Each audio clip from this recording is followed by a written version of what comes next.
Welcome to the Mental Health and You podcast.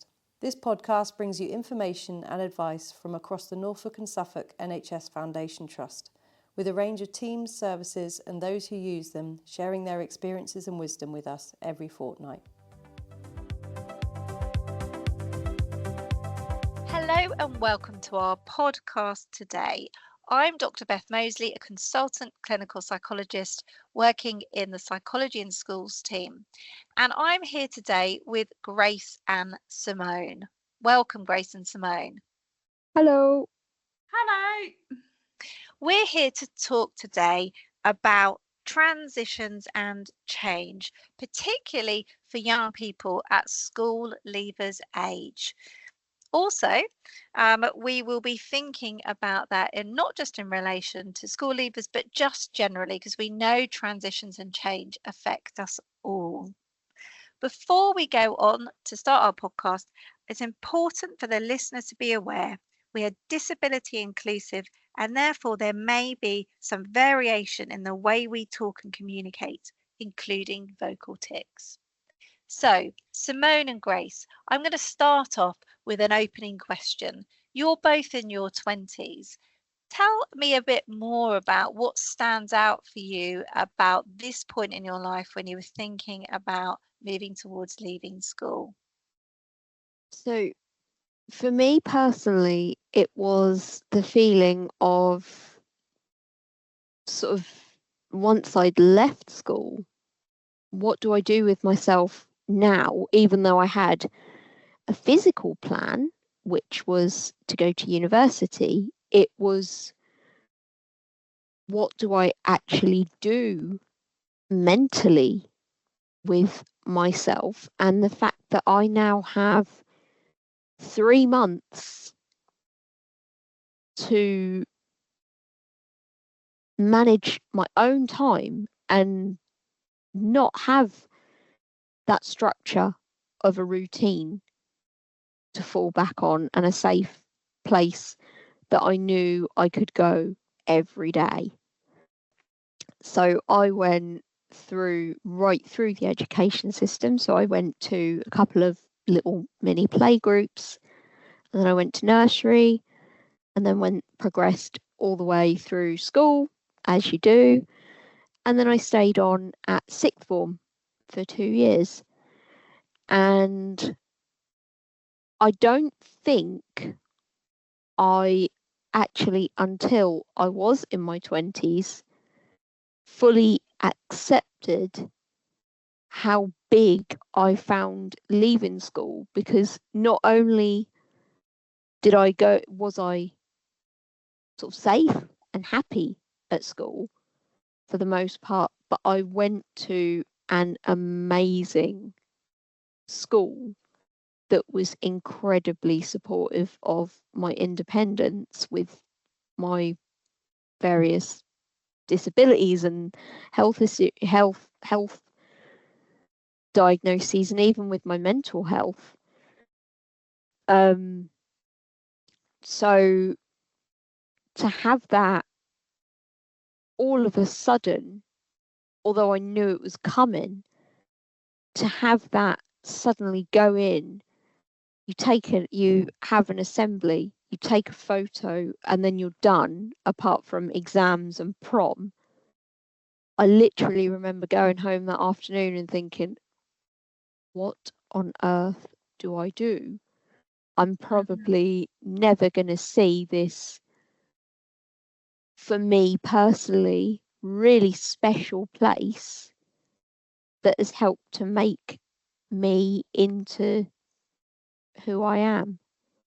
So it sounds, Grace, a bit like you felt a little bit lost, and also like you were grieving the loss of what you had and questioning what it meant for your future. I suppose Oh, go on, Grace.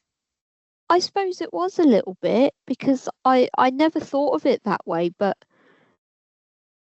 it was so reliable that you get up at 7 o'clock every day, you get ready, you leave at 8:15, 8:10, you go to school, you come home. It was so give or take date, you know, the odd time off that I might need to have, it was so certain and so dependable. And then all of a sudden, and I remember the date clearly, 25th of May 2018, that's gone. And it's like, I remember coming home and going, you know, just coming home and sitting at the table and thinking, it's over.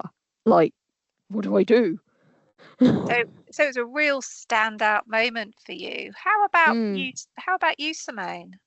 I think I was similar in a way, but I think for me it took a while for me to adjust to have secondary school.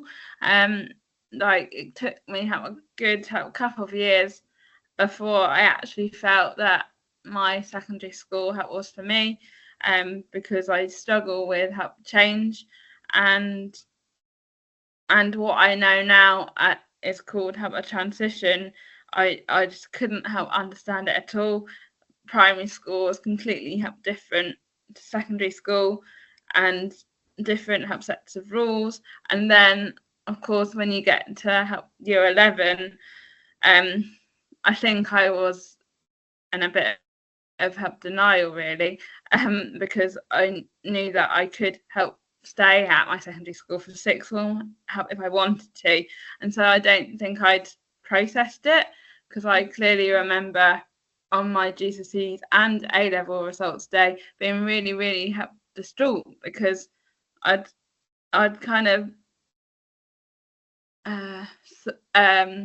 passed the expectations on me, and I was really sad because it meant moving on, and I don't think I'd processed it. And it, only as Grace was saying, only as I've got older that I realised that reaction was because I really struggled with change and I didn't know what to do. And yeah, and the same thing happened at my A-level results day, when everyone else around me was really happy, and I was just absolutely really sad, because for me it meant that it was the end of a chapter and I'd have to go through all of that change and settling in period again. And then there was lots of questions around whether continuing my education was the right thing, and it was, but at the time it felt like being thrown into an ibis, really, of just complete unknown surroundings and unknown people. And yeah. So I guess both of you have a reflection of change brings lots of different feelings, doesn't it? And just wondering how you coped with that summer, both of you, because you'd lost a lot of the structure and routine that you probably become quite accustomed to and familiar with. And then you had the summer ahead of you where perhaps you had less of that. And then, of course, you had the next thing that you were going to have to prepare for, which was going to be very different. So how did finding that change difficult show up for you? So what did that look like? How did you kind of manage your summer? And then I guess what were the things that you found helpful, would have been helpful to have known then that you know now, if that makes sense? If you could give yourself some advice to your younger self, if you'd had the opportunity, what would it be? I can answer that very simply. I listened to a lot of Kiss FM during that summer because that has been, since I was about 5 years old, that has been one of the most consistent things that has always helped me to manage every aspect of my health and how I communicate physically, socially, mentally, everything really. And I can remember the week that I left school, I can remember feeling it started to sort of set in about a month before I left. My sort of anxiety levels started to go up at school. which I was noticing because I was normally really good at kind of controlling it. And yet it was suddenly about the end of that April, I noticed it would completely, it would, compared to where it was before at school, it went through the roof. And I can remember the week of leaving school, about 3 days, four days before, I had, all of a sudden, I'd had a really good morning and then I had a really bad afternoon, which thankfully my best friend was there to support. She was incredible. And then that then spiraled into being up very early the next morning, very upset and very, very anxious, and getting one piece of advice that stayed with me for that whole summer and has always stayed with me, which was, whenever you feel that bad, turn Kiss FM up. Wow. And that It was really was that effective. that was really what it was. And it meant getting ready for the day and leaving the house with Kiss blasting so loud that our whole street could probably hear it. But that summer then actually turned out, just because of that one bit of advice, that summer then actually turned into one of the most stable summers I'd had for a good couple of years. Wow. So it's almost thinking for another person who might be listening in, if they're kind of thinking about how they can translate that advice to their life, because they might not necessarily ever have listened to Kiss FM before. It's almost finding something that is the thing that is familiar, is safe, it makes you feel good, and not letting go of that, using that and keeping that still in your life to maintain, Always. I guess, that continuity, that feel And good don't be continuity. ashamed of it. Okay. Never be ashamed. It's not regression. It's not a bad thing. It's not unhealthy. If that's what you need to do to stay well, and that's, as I say, for me, that's what I've done for nearly 20 years. So of course, whenever anything big or significant or difficult has happened in my life, I've done it reflexively. I don't even think. And so that the one piece of advice I would give there is not only to find your special place in your heart, your special thing, but don't be ashamed of that and don't give that up for anyone, unless it's really becoming, if it is starting to take over, then maybe think about seeking a little bit of support to manage it if you're becoming too dependent on it. But don't give it up just because someone else says it's trash or babyish or whatever. On that point, Grace, I find, or something that I've found helpful over the years, I help fall back on reading a lot when I feel like going through a period of change. And I was taught a couple of years ago to help set a timer for, say, 20 minutes or 45 minutes. And so if I was in a down place or a not so good place, I always set my timer for 45 minutes and read a chapter, and that means of my book, and that means that I can still do the thing, that helps me, but it doesn't become like a constant thing. It doesn't become the only thing I do in my day, and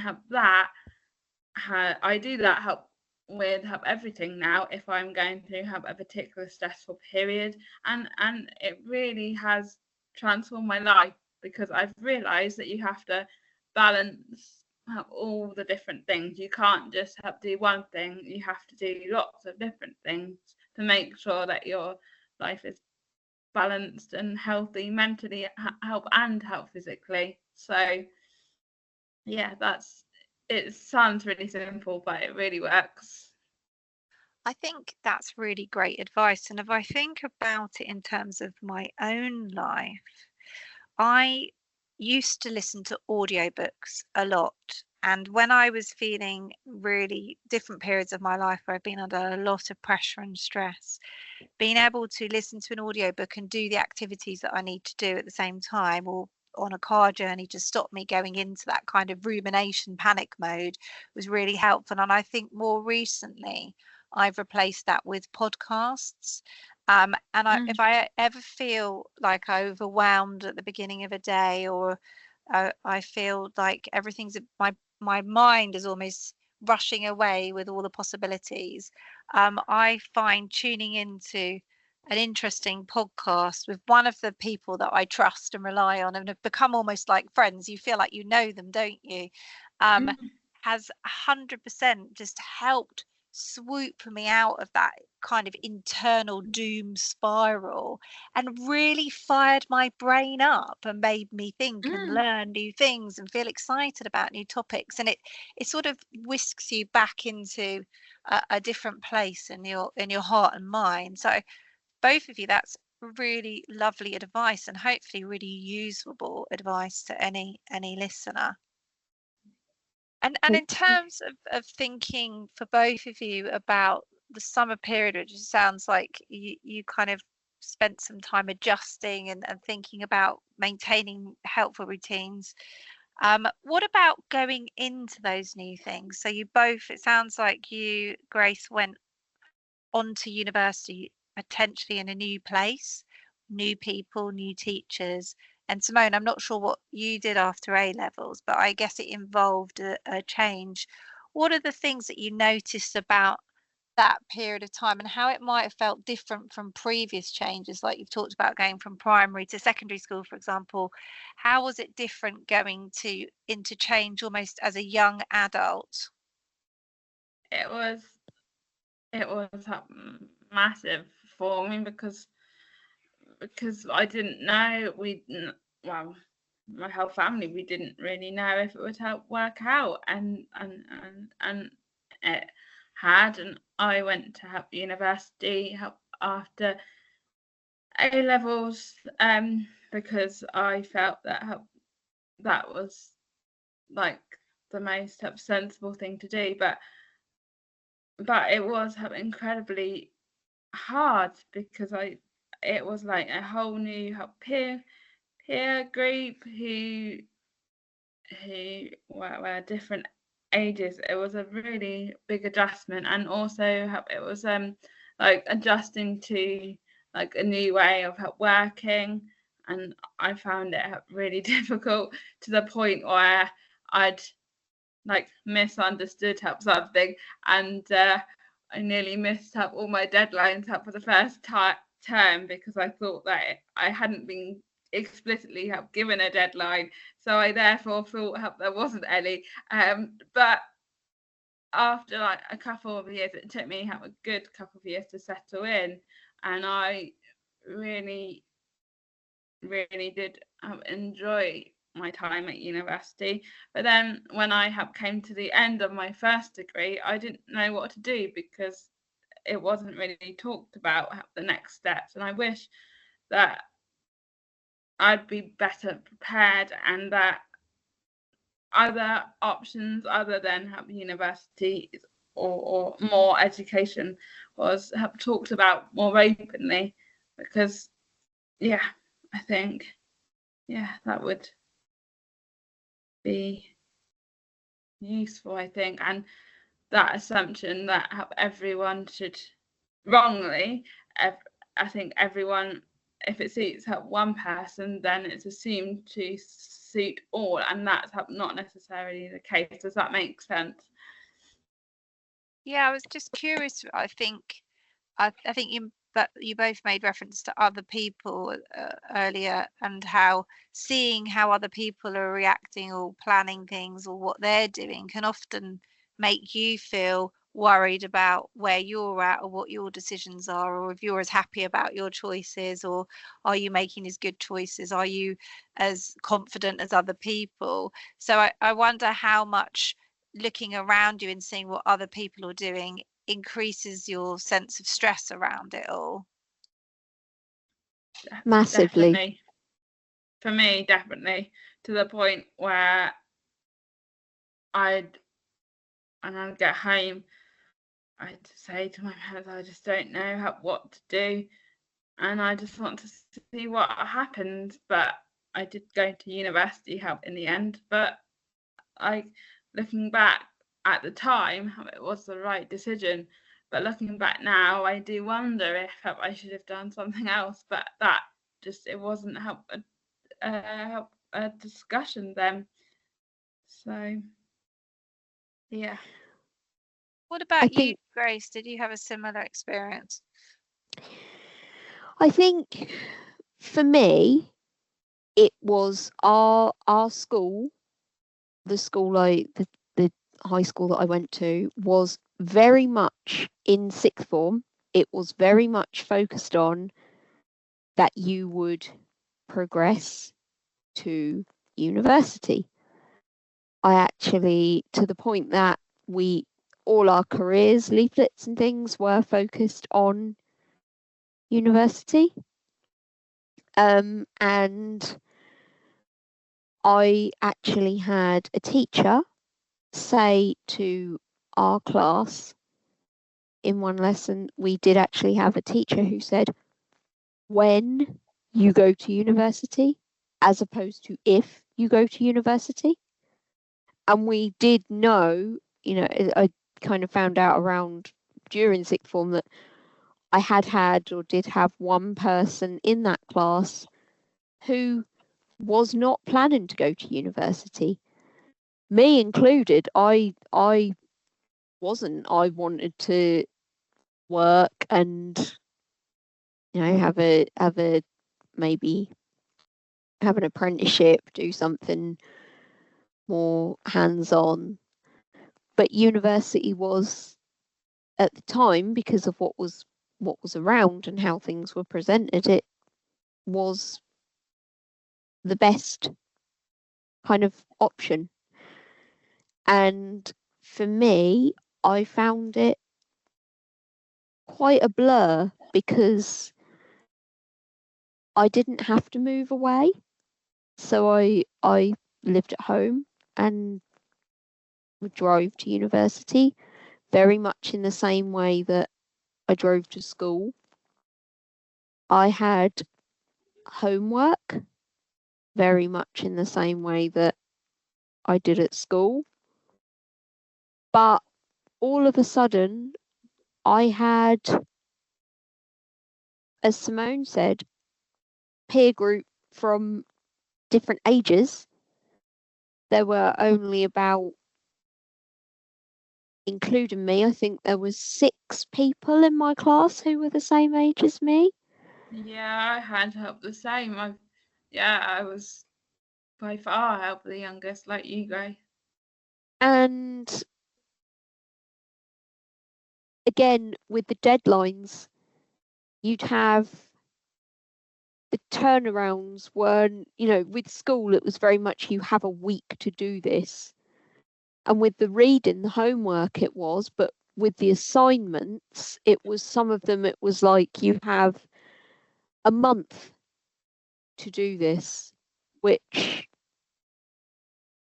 for me, I didn't, maybe coasted a bit, and I don't feel like I put my heart into it. And I didn't actually finish.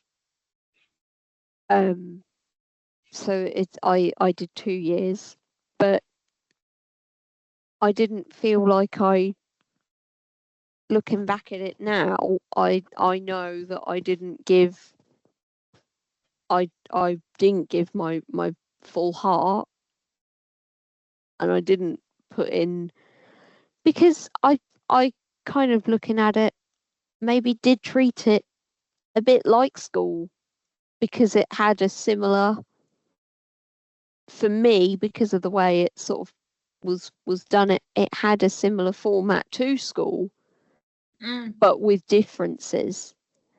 Yeah, And I I totally think relate. in terms of looking at what other people do, it's, you will, I mean, I've got friends who have moved away from home, who are in, I know, there will be people who will be in successful jobs. There will be people, or, really like high end jobs, who are really have successful careers, maybe who are the same age or younger than you. For me personally, I've gone from my 2 years of university to, I now work a job that I absolutely love, which isn't related to the field I studied, but I absolutely love it. It is 15 hours of work, so it's not a full week, but I do other volunteering with that. And I do feel like I'm at a point now where, although I still feel that, and I'm still conscious that I can progress and will progress, I have reached a point where I'm finally doing what I love, and I'm quite content with that. So it's about, it is, although it is easier said than done, it is about not comparing yourself to others as much as you can. And when you find your place and you find your thing, it will really fall into place, hopefully. And I guess there's something there about not panicking if you don't feel like you've found that thing yet. Doesn't mean to say that you won't. Yeah. Exactly. I was just gonna add to your point, guys, and say it's taken me a long time to help find something that works with me, because my conditions have go up and down. But like, if I hadn't done what I had done last year, then I would have never been like, actually, you know what? I want to help leave education now and leave it help behind me and do help something else, because that's what I need to do. And I think because I've come to that conclusion in my own time, rather than like almost help social structures like pressing it on me, I think it's made it a lot easier. I think when it's kind of sped up by what society expects of you, it's harder to like say no. But yeah, I don't know if that makes any sense, but yeah, It completely does. I mean, it took me until the age of 22 to find out, although I knew the kind of things that interested me, and I knew the experiences I had, and that I wanted to use them. It took me until the age of 22 to be able to find ways to safely get those experiences in order and communicate them and make sense of what they are. And that's okay. And because it's still a fresh journey, because it was is a very recent thing, it still is a very fresh journey. I'm still learning, I'm still figuring it out. Yeah, and that's okay. And you shouldn't have, it's fine. You take up your time, just like I'd say to anyone, Yeah, each journey how it's individual. It doesn't matter how you get there, as long as you're happy and you have a good quality of life. That's all that matters at the end of the day. absolutely. It's funny hearing you talk about being like in your early 20s and thinking about having it all figured out because I mean, I'm nearly 50 and I still feel like you're describing that I'm still in the process of figuring it out and I'm still not quite entirely sure where I'm going to end up working or where my career is going to take me. And I wonder if, that's a really important mindset to almost get adjusted to from a young age because then it gives you the flexibility your whole life really to think, I'm still learning, I'm still developing, I'm Mm. still growing, I'm still on a journey really of making sense of what I do like, what I'm good at, where I can make a contribution. Yeah. And that could take me in lots of different directions. Yeah, and I think for me, it's only have been in recent years. I used to compare myself all the time against my peers, and like only like in the last 3 5 years, I've kind of realised actually I don't need to do that. What I'm doing is good enough for me, and if people don't like it, they don't have to help be involved anymore. Mm. And yeah. That's the exact point I'm at, and I feel like I'm at the same point as well, where I will have down days. I'm not gonna lie. I will have down periods where I still think, am I doing as well as this person who's the same age as me? Am I doing as well as this person? Even who am I responding correctly to transition and change in terms of disability, growing Yeah, up with a disability? yeah. But That's I so think interesting. You say that because I've definitely have gone through that phase too. Definitely. So but I explain a bit more in terms of comparing your own adjustment to disability compared to other people with disabilities. I think for me, for me that is around the representation as I was growing up in my, as I've been, as I say, growing up and transitioning, changing, figuring myself out, particularly in recent years. I've felt a lot of, okay, you've got to deal with this added baggage almost, Mm, that you've got to sit down and actually work out how on earth that baggage fits in with you as a person.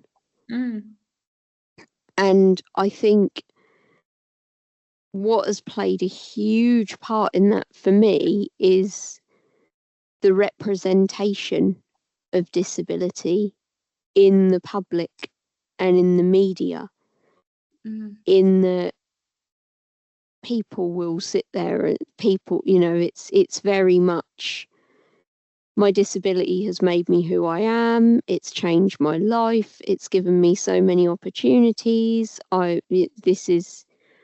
You're seen as inspirational. You're seen as having this growing up and climbing this uphill battle that makes you fantastic, somehow more fantastic than your peers who might either not have disabilities or have I don't want to say worse disabilities, but different difficulties to you. Mm-hmm. And I find that representation of being interesting, being inspirational, that It just being helped down my spine. I'm just life changing. You'll see these, you'll see the adverts on the TV that almost present disability either as sad or lovely. And growing up, now I've kind of figured out that doesn't work for me, that I don't see it as a big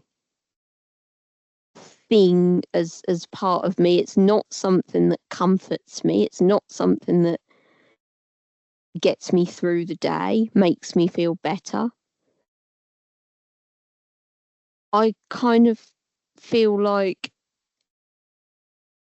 is there something wrong with me because I haven't turned out like the people in those adverts because of the choices that I've made and the things that I know help me.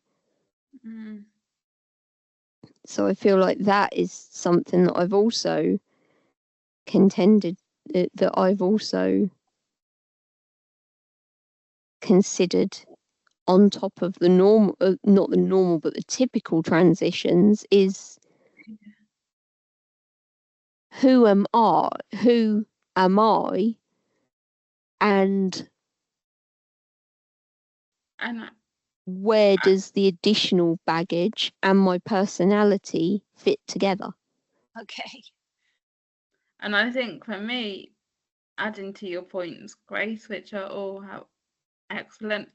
For me, I think I've realised that we all help mature at different rates, and so I have wanted to be exactly the same as my peers. But I've realised now that that doesn't matter, because for me, achieving little things like, I don't know, like making a cup of tea, or like even just going out and doing things face to face is massive.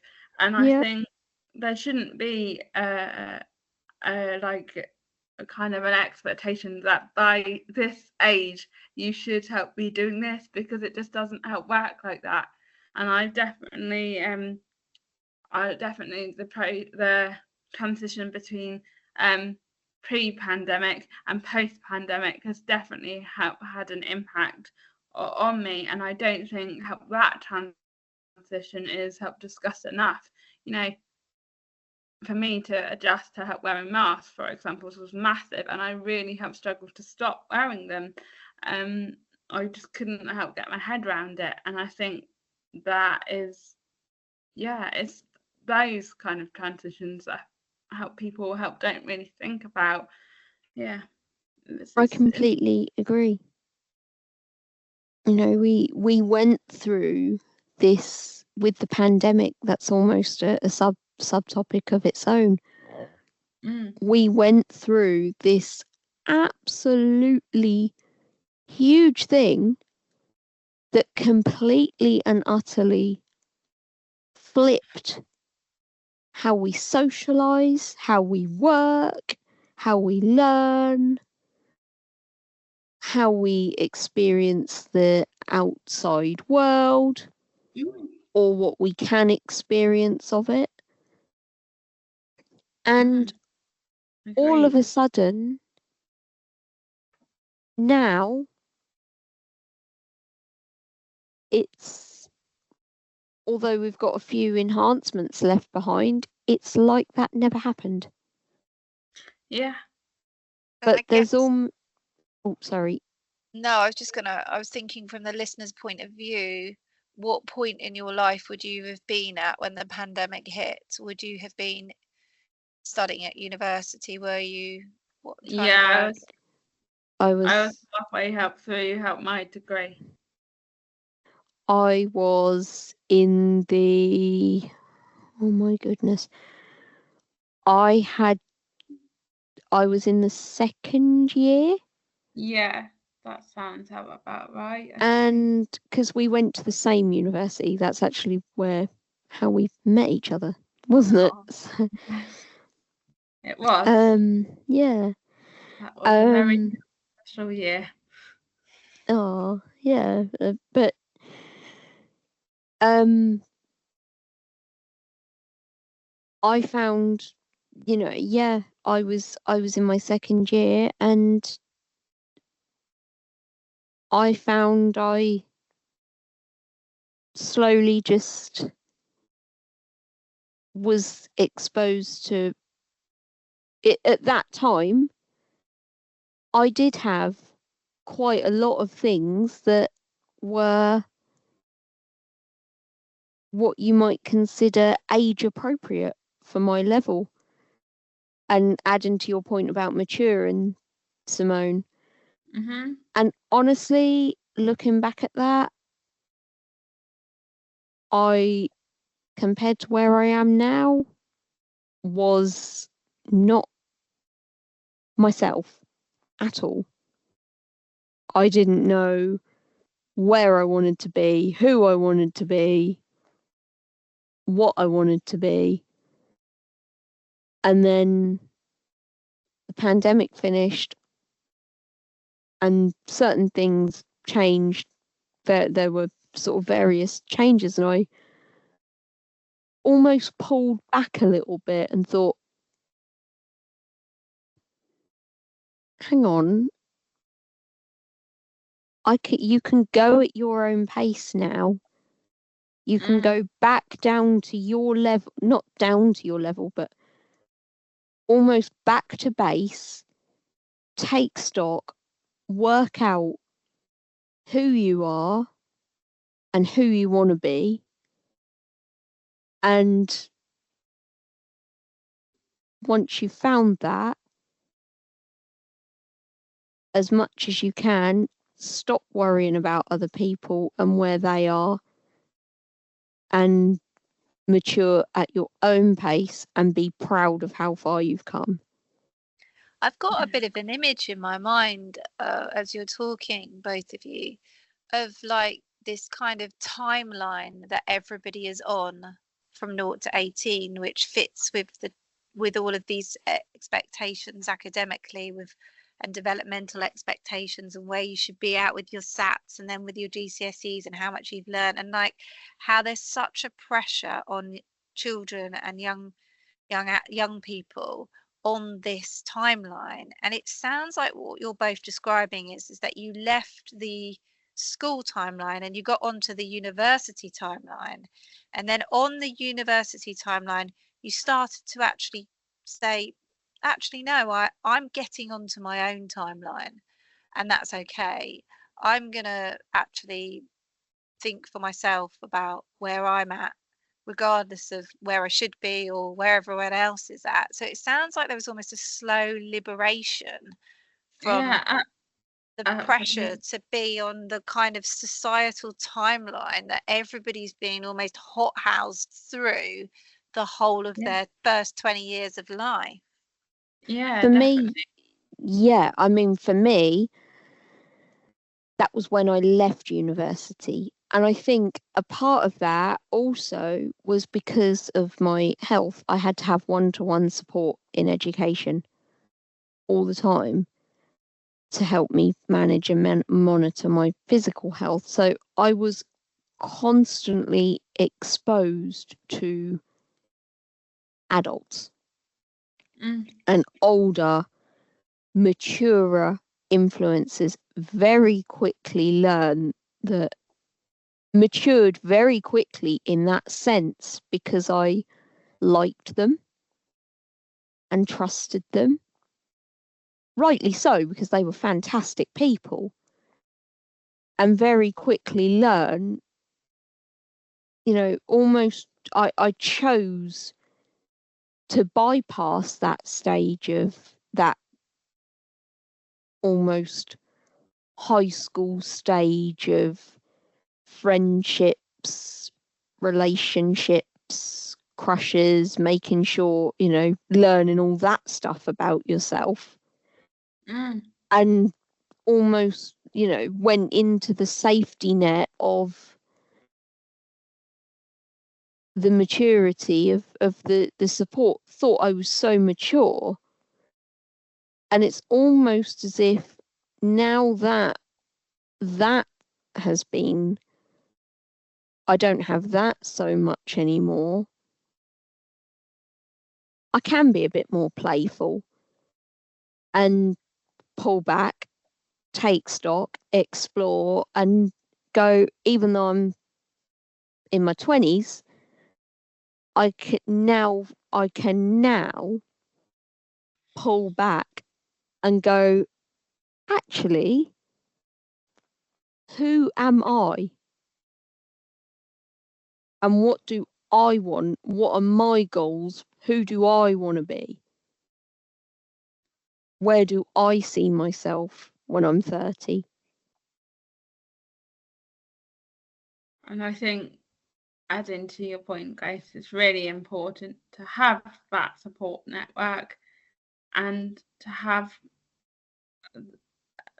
a social support network that you trust, because I've found that over the years, like you, that it is really hard to trust people, because you have to ask them to do how to put very personal things, and so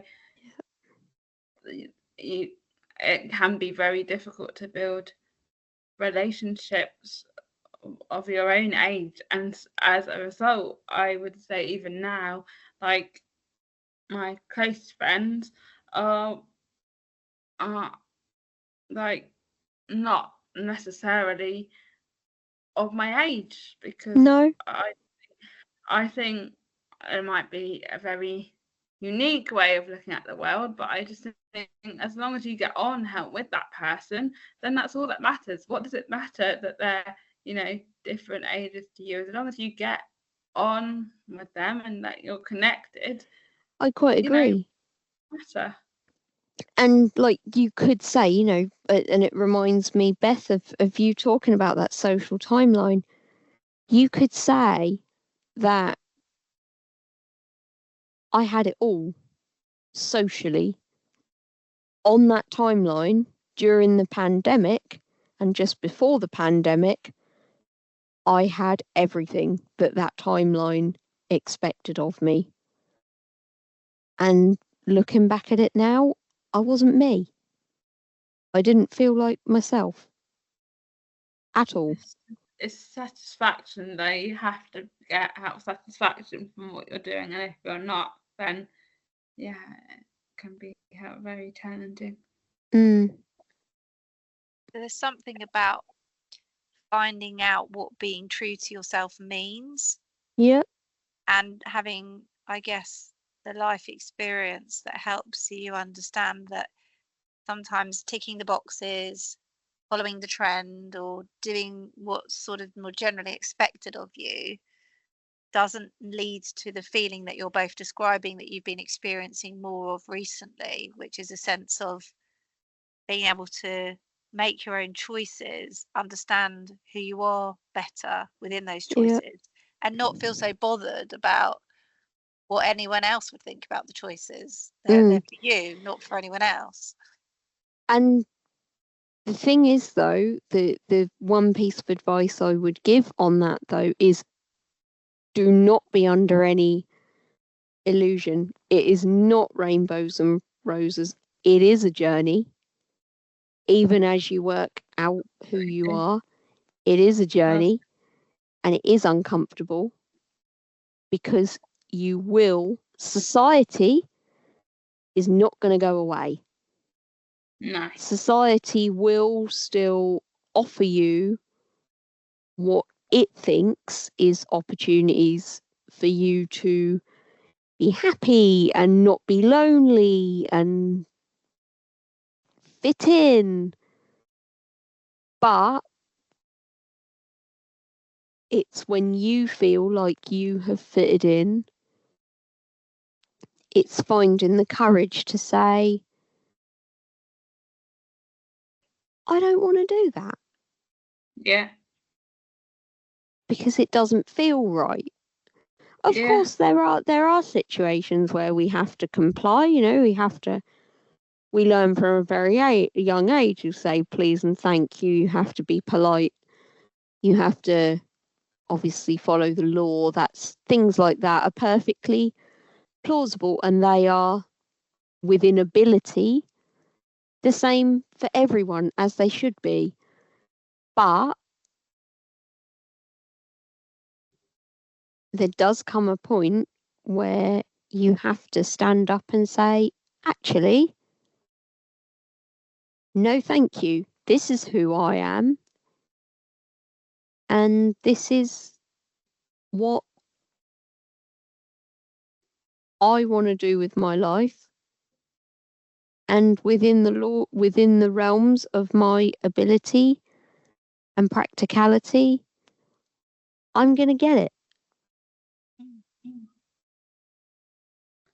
Yeah, I think it is, adding to your point, Grace, it's really important to be realistic as well. And sometimes I find I have to try things out to think, actually, no, like the other day, well, a few months ago, well, a year ago or so, I started bowling because it was really good for my mental health. But I tried lots of different things before then, and none of them kind of really did help me. So I was like, no, I'm not doing these things anymore. They cause me too much stress. And I found art and bowling, and now like I'm much happier, but it's taken me a long time to find those things, because I was like, I'll try this, I'll try that, and it's okay help to be like that.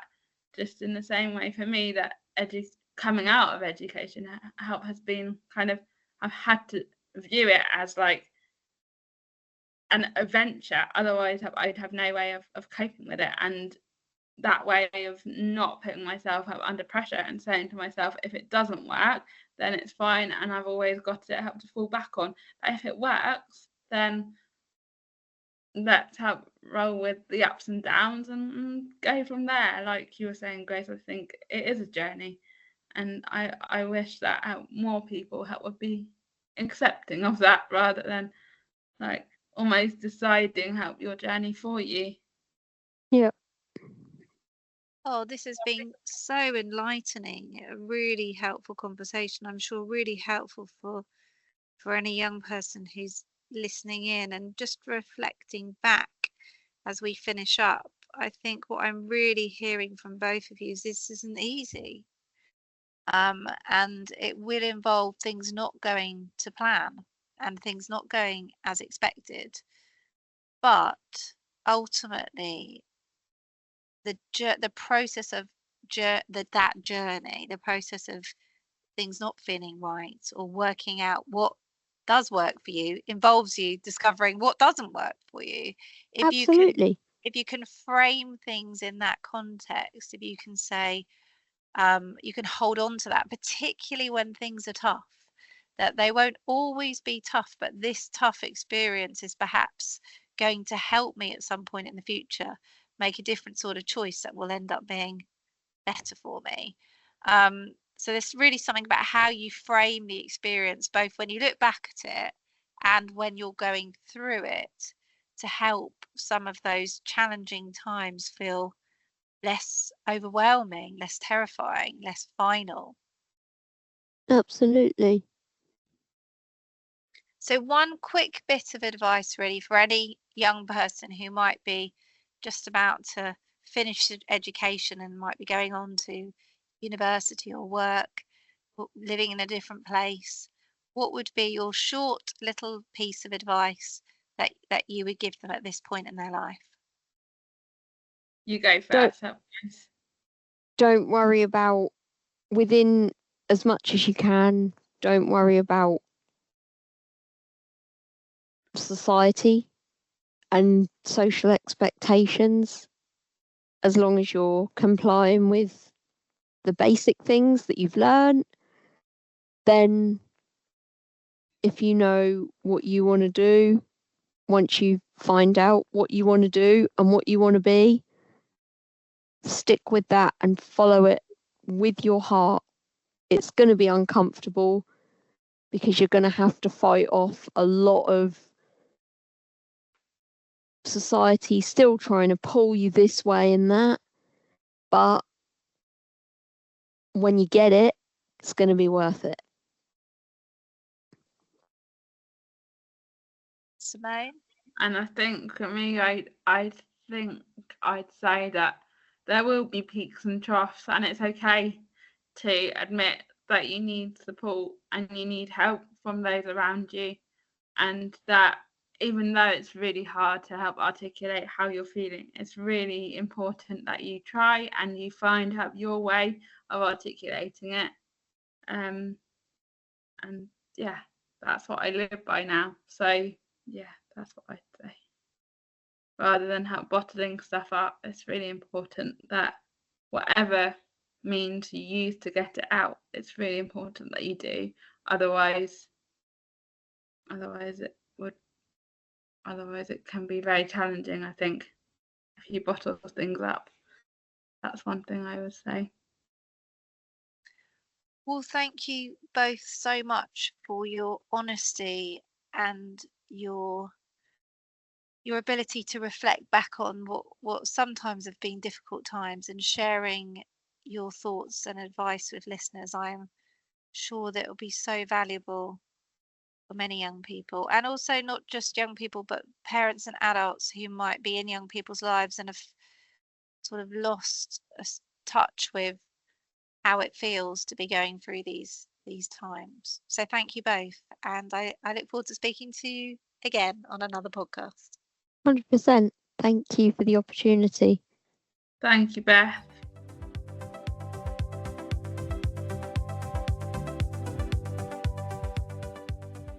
Thanks for listening. Please subscribe to make sure you don't miss a future episode. Let us know what you thought of this episode by reaching out on social media. If you haven't already, listen back to previous episodes to hear some of the best mental health advice for you.